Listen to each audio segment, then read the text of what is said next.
अस्सलाम वालेकुम वीवर। वेखो जड़ा ना बारिश आ रही है काफ़ी ज़्यादा, तो जड़ा ना पौड़ी नू इतना ज़्यादा नुकसान है ना, इतनी मेरे को गुंजाइश नहीं बनती पी कि जड़ा मैं उतला जड़ा ना दरवाज़ा ही ला लवां ते जड़ा ना पौड़ियाँ जड़ियां ना कवर हो जावे ना। उस साइड भी चुंदा ते इत्थों ही चुंदा जड़ा ना काफ़ी ज़्यादा जड़ा ना नुकसान जड़ा। वेखो बारिश बाहर तूफानी हो रही है, तो जैसे थोड़ी जी भी बारिश होवे उतों पौड़ियां लू जड़ा ना सारा पानी अंदर आवन लग जाता, तो उत्थे उतां जाके तुहानू वो भी विजिट करवानी है।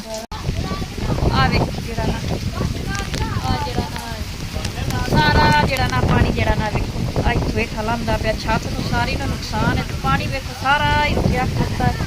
आ जड़ा ना वेखो सावधान भाई गरीब आए इतने जोगे नहीं है, उत्ते सपोर्ट हुई है तो सारा जड़ा ना मकान मेरा बन गया। लेकिन हुण जेड़ी ने इतनी मेरे को गुंजाइश कोई नहीं कि ताकि जड़ा मैं बूआ ही लवा लवां।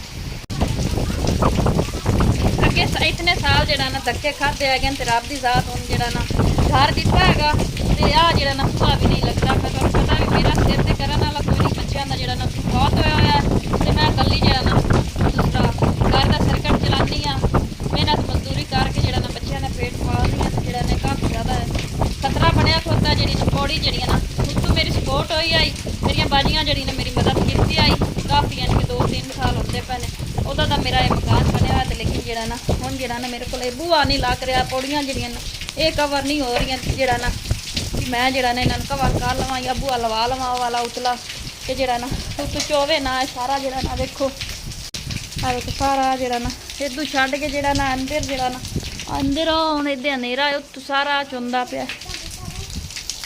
बाकी बाहर की बारिश तुहानू सब ध्यान भजन दिखानी है, इतनी तेज़ बारिश हो रही है, तूफानी बारिश तुरंत तारा ही गई ने।